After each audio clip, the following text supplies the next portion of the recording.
Portlock estaba maldito, y el lugar de Sasquatch, y nadie va allí.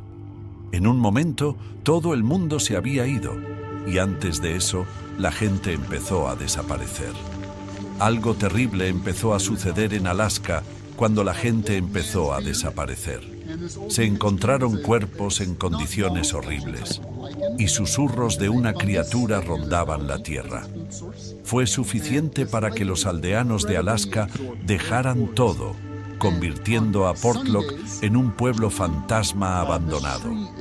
Lo que ocurrió en Portlock, este pueblo aparentemente tranquilo enclavado junto al mar, resultó ser algo más siniestro de lo que muchos podrían haber imaginado.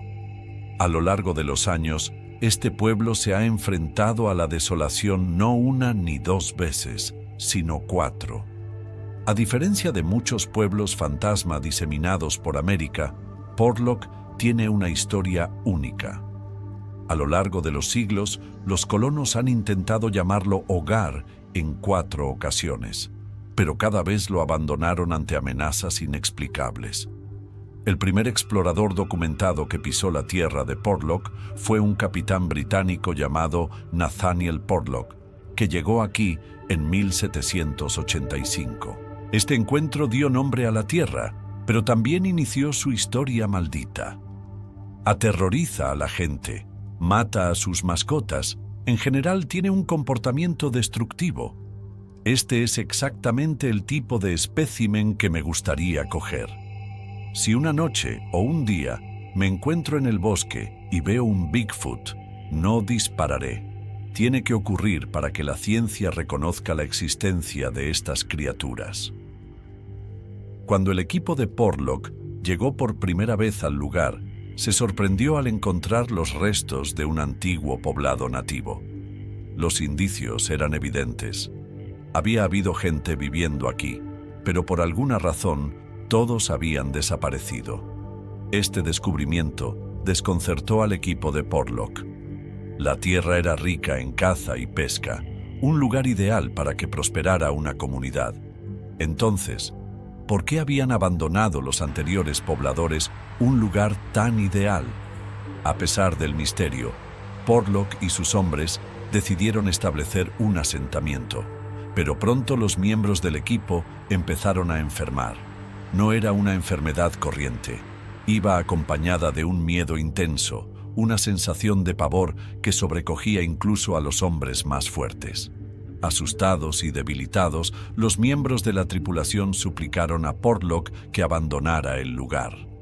A regañadientes, accedió, y abandonaron la tierra que acabaría llevando su nombre. Sin saberlo, no fueron los primeros europeos en toparse con las extrañas fuerzas que rodeaban a Portlock.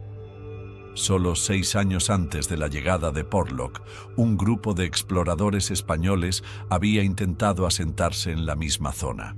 También a ellos les pareció extraño que una tierra tan pródiga hubiera sido abandonada por sus habitantes originales. Al igual que los habitantes de Portlock, pronto se vieron invadidos por una extraña enfermedad y una sensación de miedo que los consumía por completo. Los exploradores españoles empezaron a oír gritos espeluznantes procedentes de los densos bosques y sonidos que se acercaban cada noche. Uno a uno, los miembros de la tripulación sucumbieron al miedo y a la enfermedad, y finalmente huyeron. La tripulación española ya había soportado condiciones duras y un clima brutal. Pero este lugar tenía algo diferente. Algo en la esclusa les hizo desistir de su determinación. ¿Podría ser una enfermedad en particular? ¿O fue algo más lo que les hizo huir de una tierra tan prometedora? Creo que están buscando comida, tal vez asaltando un campamento o escabulléndose en invierno. Buscan gente con granjas de pollos u ovejas o lo que sea para comer algo rápido. Una teoría que ha surgido es el infrasonido.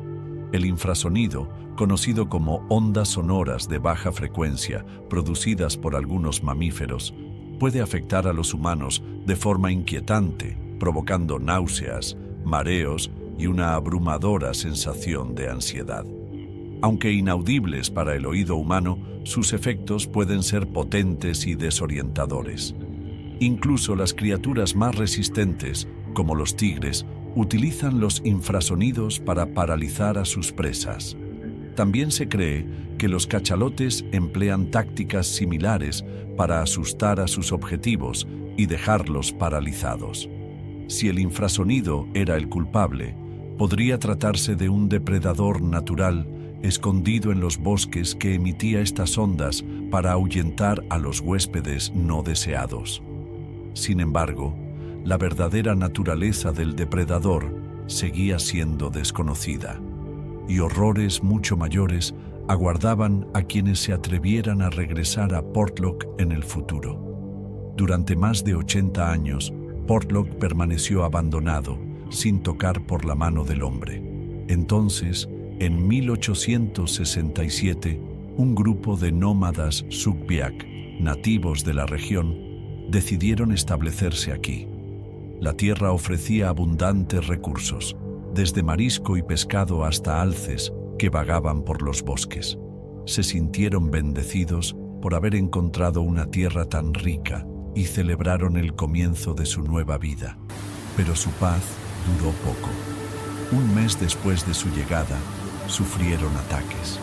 Pero no eran el tipo de incursiones a las que estaban acostumbrados por parte de tribus beligerantes. Los atacantes, dijeron, eran algo mucho más aterrador. Gigantes caníbales, criaturas monstruosas que descendieron sobre su pueblo con un hambre insaciable. Estos gigantes no vinieron por comida o suministros, venían por carne humana. Noche tras noche, los ataques continuaban, cada uno más brutal que el anterior. Los atacantes, enormes en tamaño y primitivos en naturaleza, no conocían la piedad y asaltaban la aldea con una ferocidad que nunca antes habían encontrado. Los aldeanos intentaron luchar, con la esperanza de defender su nuevo hogar. Pero los incesantes ataques los agotaron. Curiosamente, cuando había mucha caza en el bosque, los gigantes desaparecían y dejaban la aldea en paz. Pero en cuanto los animales escaseaban, los gigantes regresaban, cada vez más sedientos de sangre que antes. Los gigantes devoradores de hombres habían vuelto. A medida que escaseaba la comida en el bosque, los gigantes atacaban la aldea con más frecuencia, y los Sugbiak volvieron a marcharse de casa. Abandonaron Portlock en 1905, pero no sin relatos de aterradores encuentros con gigantes caníbales. Las historias de incursiones nocturnas y de criaturas cazadoras de hombres se extendieron, proyectando una larga sombra sobre Portlock, donde durante muchos años nadie se atrevió a establecerse. En 1921, sin embargo, otro grupo se aventuró en la Tierra Maldita. Llegó una comunidad nómada de rusos Alutiiq que trajeron consigo el progreso y la seguridad del siglo XX. Establecieron una bulliciosa fábrica de conservas para aprovechar la abundancia de salmón. Construyeron una oficina de correos, una escuela y otras instalaciones necesarias en un esfuerzo por crear una verdadera ciudad moderna para la existencia de Bigfoot. A pesar de las historias sobre el Nontenoke, descrito por algunos como mitad hombre, mitad bestia, y por otros como una criatura peluda gigante, estaban decididos a hacer de Portlock una comunidad segura y próspera. Reglas y restricciones en la tierra de los fantasmas. Los Alutiiq conocían bien las leyendas de Portlock gracias a sus antepasados Sugbiak, que huyeron de ellos muchos años atrás. Se sabía que los Nontenok vagaban por los bosques neblinosos y los Alutiiq no iban a ignorar las advertencias. Para protegerse, impusieron normas estrictas, empezando por un toque de queda nocturno. Se apostaron guardias armados alrededor de la fábrica de conservas, la escuela e incluso en las calles para garantizar la seguridad de los residentes.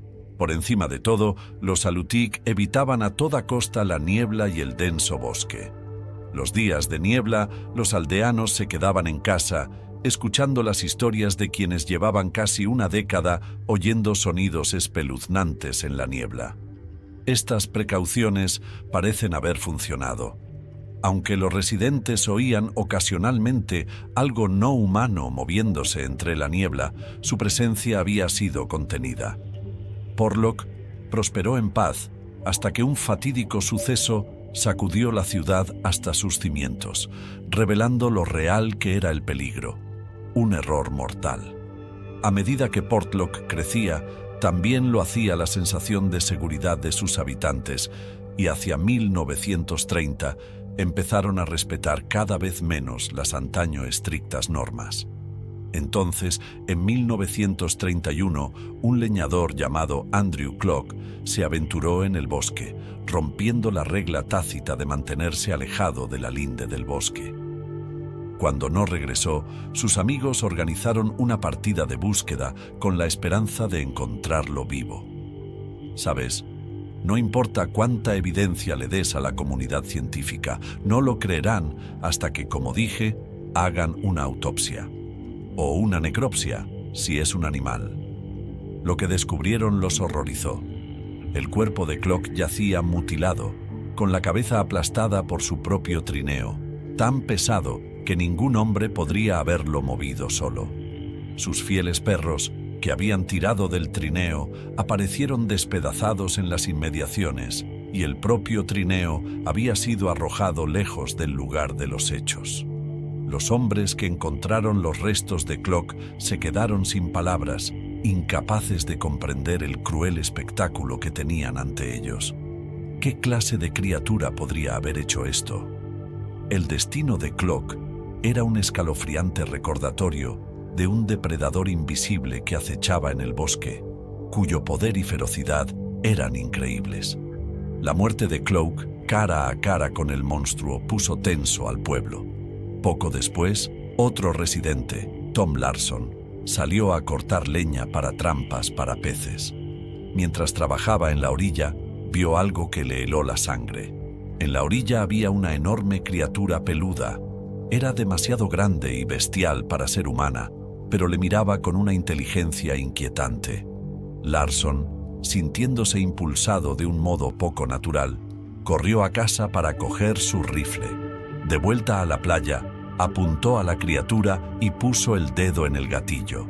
Pero cuando cerró los ojos, se quedó paralizado, incapaz de apretar el gatillo. La criatura le persiguió con la mirada, y Larson solo pudo ver cómo se alejaba lentamente hacia el bosque. Aunque Larson no disparó, su encuentro no dejó lugar a dudas a los habitantes del pueblo. La criatura era real y cada vez más audaz. No contenta con acechar en los bosques, la criatura empezó a cazar humanos. Surgieron muchos más grupos, ansiosos por demostrar que esta criatura existía. Ya sabes, la curiosidad impulsa la naturaleza humana, y si siempre estás buscando algo, estás obligado a encontrarlo. La muerte de Clock parece haber despertado algo primario en la criatura, algo vengativo. Y poco después, más y más habitantes de Portlock comenzaron a desaparecer sin dejar rastro. Tras la muerte de Clock y la aparición de Larson, el miedo se instaló en Portlock. La gente murmuraba que los Notonox tenían un espíritu vengativo, como un tigre que recuerda a un cazador furtivo o un elefante que se venga de los que amenazan a su manada. Los Notonox parecían guardar rencor. Algunos aldeanos recordaban historias de un tigre que una vez se le apareció a un cazador, destruyendo sus trampas y ahuyentando a su presa. Una criatura furiosa, dispuesta a esperar su momento hasta poder contraatacar. Primero, desaparecieron unos buscadores de oro, pero la gente del pueblo pensó que se habían ido en un largo viaje de negocios. Luego volvió a desaparecer un grupo de cazadores confundidos con una posible larga expedición. Pero pronto surgió un patrón claro, y cada desaparición acercaba a un depredador invisible al corazón de Portlock. Al principio, los habitantes de Portlock atribuyeron las desapariciones a diversas causas. Pero a medida que se iban encontrando cadáveres en condiciones cada vez más espantosas, la verdad se hizo innegable. Algunos cuerpos fueron arrastrados hasta la bahía, dejando profundas marcas de garras y mordiscos. Otros se encontraron destrozados hasta quedar irreconocibles, como si hubieran sido desgarrados por algo insaciable. Mientras el miedo se apoderaba de la comunidad, los Alutiiq intentaron volver a sus estrictas normas de antaño. Pero ninguna precaución parecía capaz de detener a la criatura que había desarrollado un gusto por la carne humana. La mayoría de los habitantes empezaron a aceptar que el tuk-tuk era real, aunque algunos escépticos seguían creyendo que los ataques eran obra de un oso excepcionalmente inteligente. Su distribución por el continente es muy similar a la de los osos negros. Tienen las mismas necesidades que el Bigfoot. Pero el descubrimiento de un cadáver pronto lo cambió todo, fortaleciendo incluso a las mentes más escépticas. Un día se encontró un cadáver, arrastrado montaña abajo por las lluvias primaverales. Los restos estaban desgarrados y desmembrados de una forma que ningún oso podría haber hecho. El mensaje era claro. Algo incomprensible acechaba a los habitantes de Portlock. El número de muertos iba en aumento. Los aleutianos hicieron todo lo posible para protegerse. Aumentaron el número de guardias y vigilaron aún más el cumplimiento del toque de queda. Pero nada detuvo a una criatura que parecía decidida a perseguirlos hasta el final. Los cadáveres seguían apareciendo en los senderos, junto a los ríos e incluso en la bahía, a menudo tan mutilados que resultaban casi irreconocibles. Según algunas estimaciones, se encontraron hasta 3 docenas de cadáveres, y otros innumerables simplemente desaparecieron, para no volver a aparecer nunca más. Los informes oficiales afirmaban que faltaban unas 15 personas, pero los Alutiiq insistían en que el número real era mucho mayor. Afirmaban que la forma en que habían sido mutilados los cadáveres superaba el poder del oso o del lobo. Los habitantes del pueblo empezaron a perder la esperanza, y con el tiempo, el creciente número de víctimas hizo insoportable la vida en Portlock. A pesar de todos los esfuerzos, el miedo invadió el pueblo y la supervivencia se hizo cada vez más improbable. En 1950, los alutianos tomaron una decisión que iba en contra de los planes normales de evacuación. Se marcharon de repente, casi de la noche a la mañana, tratando de burlar a un astuto depredador. Todo el pueblo evacuó rápidamente y sin previo aviso, dejando atrás solo a un empleado de correos. Este hombre solitario, que quedó de servicio para cumplir sus últimas obligaciones de servir a la ciudad, se atrincheró dentro de la oficina de correos. En las últimas noches inquietantes, dijo oír los pasos pesados de bípedos resonando por las calles vacías del pueblo abandonado. Al cabo de un tiempo, incluso él cerró la oficina de correos, dejando Portlock completamente desierto. En 1951, cabría pensar que la criatura, tras haber expulsado con éxito a los habitantes del pueblo, se habría retirado de nuevo a las tierras salvajes. La tradición de los cuentos de hadas también está muy extendida. Pero a finales de los 70 llegaron los colonos, y también ellos empezaron a encontrarse con la criatura. Pero la criatura parecía haber desarrollado un hambre insaciable de presas humanas. Fue mucho más allá de Portlock.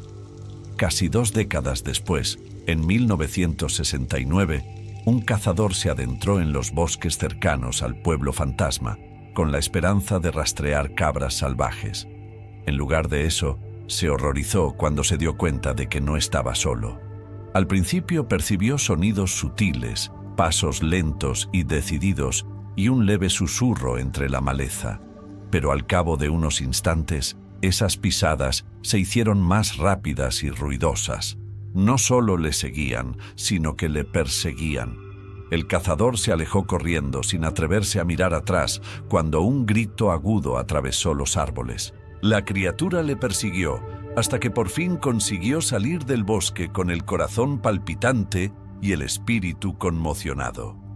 5 años después, en 1973, 3 cazadores intentaban escapar de una tormenta en Portlock.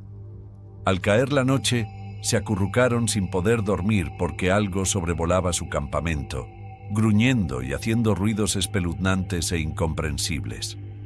Más tarde, cada uno de ellos pudo jurar que la criatura caminaba sobre 2 patas. Sus pasos medidos y pesados sugerían algo humano, pero al mismo tiempo absolutamente monstruoso. Poco después, otro grupo de cazadores tuvo un encuentro igualmente inquietante.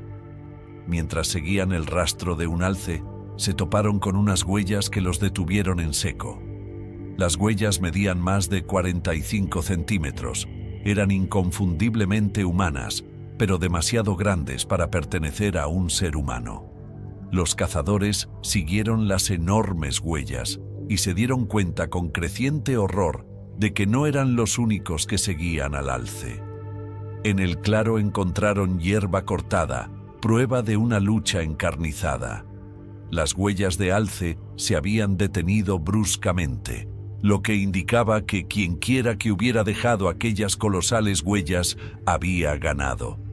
Esta batalla ha sido analizada por más doctores y antropólogos que cualquier otro conjunto de datos en la historia de Bigfoot.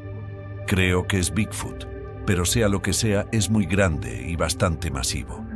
Sin embargo, las huellas humanas continuaron subiendo por la ladera de la montaña. Cualquiera que fuera la criatura que había dominado al alce adulto, no era un depredador ordinario. Era algo mucho más allá del mundo natural, algo que nadie podía explicar. Cuando Portlock se convirtió en leyenda, las historias de los Nethenok siguieron siendo un recordatorio de los escalofriantes encuentros que llevaron a la extinción a toda una comunidad. Para los que se aventuraron demasiado cerca, las lecciones de Portlock sirvieron de crudo recordatorio de que algunos lugares es mejor no tocarlos. Una de las historias más recientes y espeluznantes de una criatura rondando Portlock se remonta a 1990. Un paramédico de Anchorage fue llamado para asistir a un preso alutiiq de 70 años que estaba sufriendo un ataque al corazón en la prisión de Eagle River. Mientras el paramédico intentaba que el hombre recobrara el sentido, intentó entablar una conversación trivial, relatando sus aventuras al aire libre. Pero el anciano permaneció callado e inmóvil hasta que el paramédico mencionó casualmente que una vez había cazado en los bosques cercanos a Portlock. El efecto fue instantáneo.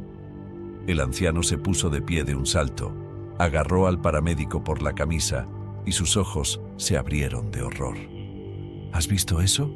¿Le ha molestado?, preguntó una y otra vez, incluso mientras los guardias intentaban retenerle. Su miedo era palpable. Y mientras se lo llevaban, su voz resonaba por el pasillo, repitiendo la inquietante pregunta: ¿has visto esto? Aunque las historias de un depredador monstruoso han cautivado la imaginación, no todo el mundo está convencido. Algunos sostienen que las misteriosas desgracias de Portlock pueden explicarse por causas más mundanas. Por ejemplo, los cuerpos mutilados atribuidos al Nethencock bien podrían haber sido víctimas de ataques de osos. Al fin y al cabo, se sabe que los osos se sostienen sobre 2 patas y pueden parecer humanoides con cierta iluminación. Un oso negro puede ser grande y negro y caminar sobre 2 patas traseras, pero este animal parece un cuadrúpedo completamente funcional, que camina regularmente sobre sus patas traseras. Y los osos solo caminan sobre sus patas altas en distancias cortas. Además, este animal parece tener un hocico mucho más plano que el de un oso, que es mucho más puntiagudo. Aunque los lugareños insisten en que ningún oso podría haber causado semejante daño, los escépticos sostienen que un oso especialmente agresivo podría haber sido el culpable. Tal fue también el caso de Andrew Clock, un leñador que apareció con la cabeza rota. Los lugareños creían que su muerte fue el resultado de un ataque de Netenoc. Los escépticos sugieren que podría haber sido un trágico accidente. Cloak podría haberse golpeado la cabeza con la rama de un árbol o podría haber sufrido un ataque, que puede causar desorientación de movimientos. De hecho, la comunidad ya ha visto casos como el del futbolista saudí Abdulrahman Al-Shoabi, quien, tras recibir un golpe en el cuello durante un partido, se levantó y vagó sin rumbo debido a un ataque. Hasta 30 personas han desaparecido en Portlock a lo largo de los años, y sus muertes se han atribuido a menudo a las peligrosas condiciones y arriesgadas ocupaciones asociadas a la pesca, la tala y la caza. Muchos escépticos aseguran que los restos mutilados hallados a lo largo de los ríos y en la bahía son obra de zarpazos de osos corrientes, no de criaturas míticas. Sin embargo, los lugareños afirman que lo que vieron no se parecía a ningún ataque de depredador conocido. A mediados del siglo XX, la leyenda de Nontenoc estaba firmemente arraigada en el folclore local y se extendió por toda Alaska. Algunos creen que las historias de criaturas bípedas que se esconden en la naturaleza son exageradas o ficticias, pero otros creen que tales historias no surgen de la nada, sobre todo si se tiene en cuenta un hallazgo insólito en Portlock que desafía toda explicación lógica. Los silvicultores y residentes locales han encontrado repetidamente árboles arrancados de raíz y clavados de nuevo en el suelo al revés. Es un espectáculo tan extraño que incluso a los escépticos les cuesta encontrar una explicación racional. Algunos especulan con que podría haber sido un huracán poco frecuente, pero muchos lugareños atribuyen estos fenómenos exclusivamente a Nontenoc. Y para los que creen en esta leyenda, surge una pregunta importante. Si Nontenoc es solo un oso, ¿por qué los residentes no intentaron dispararle, sino que abandonaron sus casas a toda prisa? La ley de Alaska permite defenderse de los animales que supongan una amenaza para la vida y la propiedad. Pero en lugar de organizar una partida de caza, todo el pueblo abandonó Portlock en 1950 prácticamente de la noche a la mañana. Algunos creen que la comunidad intentaba ser más lista que una bestia peligrosa y astuta que podía tomar represalias por los intentos de ataque. Creo que Bigfoot es demasiado listo para quedarse en el bosque cuando hay caza, comparte un cazador local. Es durante la primavera y el otoño cuando son más frecuentes los informes de avistamientos suyos. Cuando hay mucha gente con armas en el bosque, es como si desapareciera. Sin embargo, otros residentes, como Sally Ash, proponen una explicación diferente. Sostiene que no fueron los monstruos los que les obligaron a abandonar Portlock, sino las mejores perspectivas económicas, las escuelas de calidad y las infraestructuras desarrolladas en comunidades vecinas como Nangualek y Seldovia. Este punto de vista es coherente con un periodo de desarrollo activo en la región, cuando mucha gente se trasladaba a ciudades prósperas. Sin embargo, el punto de vista de Ash se enfrenta a una contradicción cuando se tiene en cuenta el testimonio de su prima, Melania Kell. En una entrevista concedida al Homer Tribune en 2009, Kell afirmó abiertamente que los alutianos abandonaron Portlock a causa de los ataques de los Nontenoc. Estas afirmaciones no hicieron sino avivar el interés por la misteriosa historia. Más tarde, Ash refutó las palabras de Kell, insistiendo en que no hubo asesinatos. Al mismo tiempo, admitió que ella misma había visto a Nontenoc, pero restó importancia a su papel en el destino de la aldea. Si Nontenoc no era una amenaza, ¿por qué los aldeanos aplicaban estrictamente las normas y evitaban salir a la calle en medio de la niebla? Y si era inofensivo, ¿por qué Ash recomendaba encarecidamente a los turistas que bajaran la voz y evitaran llamar la atención en estas zonas? Estas advertencias contradictorias y leyendas espeluznantes hacen que uno se pregunte cuánto más oscura es la realidad que las áridas explicaciones de la migración económica. ¿Es posible que Nontenok no sea un oso, sino algo más misterioso? Algunos especulan que podría estar relacionado con los gigantes míticos de los que se habla en las Islas Salomón. La descripción es similar. Enorme estatura, desplazamiento sobre dos piernas, fuerza inhumana. Si estas suposiciones son ciertas, se plantea una cuestión aún más inquietante. ¿Qué más esconden los remotos rincones de nuestro planeta? El misterio de Porlock sigue siendo un velo que llena de miedo los corazones. Las leyendas de la bestia en la niebla y los aterradores relatos de quienes se han atrevido a acercarse al lugar solo dejan un recordatorio. Porlock es una tierra de sombras, una tierra de lo desconocido.